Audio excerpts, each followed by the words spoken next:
আমেরিকার জাতীয় cricket league বাতিল করে দিল আইসিসি। 1 ডিসেম্বর আইসিসি চেয়ারম্যান পদে দায়িত্ব নিয়েছেন জয় শাহ। তারপরেই কড়া পদক্ষেপ। আর টি-20 এবং টি10 লিগ আয়োজন করতে পারবে না আমেরিকার ক্রিকেট সংস্থা। আইসিসির তরফে তা জানিয়ে দেওয়া হয়েছে সেই দেশের ক্রিকেট সংস্থাকে।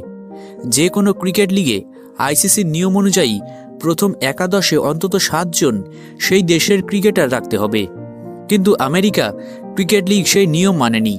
তাছাড়া বেশ কিছু অনুমতি সংক্রান্ত বিষয়েও মানেনি আমেরিকার ক্রিকেট লিগগুলি। এই কারণেই তাদের বাতিল করা হয়েছে। আইসিসি জানিয়েছে, আমেরিকার ক্রিকেট লিগ ঘিরে মাঠে এবং মাঠের বাইরে নানা ধরনের সমস্যা রয়েছে। বেশ কিছু ম্যাচে 6 থেকে 7 জন বিদেশি প্লেয়ারকে প্রথম একাদশে রাখা হয়েছে। এই লিগে পিচগুলি খুবই খারাপ ছিল, যা সমস্যা তৈরি করেছে। ওয়াহাব রিয়াজ, টাইমাল মিলসের মতো পেসারদের বাধ্য করা হয়েছে স্পিন বল করতে, যাতে ওই ধরনের পিচে খেলতে গিয়ে ব্যাটসম্যানদের চোট না লাগে। সেই সঙ্গে বিদেশি প্লেয়ারদের লিগে খেলানোর ব্যাপারে প্রয়োজনীয় নথি সংক্রান্ত সমস্যাও ছিল। আমেরিকার লিগে খেলা অনেক বিদেশি প্লেয়ারের নাকি স্পোর্টস ভিসাই ছিল না। এই ভিসা নিতে প্রায় 1,70,00,000 টাকা খরচ হয়।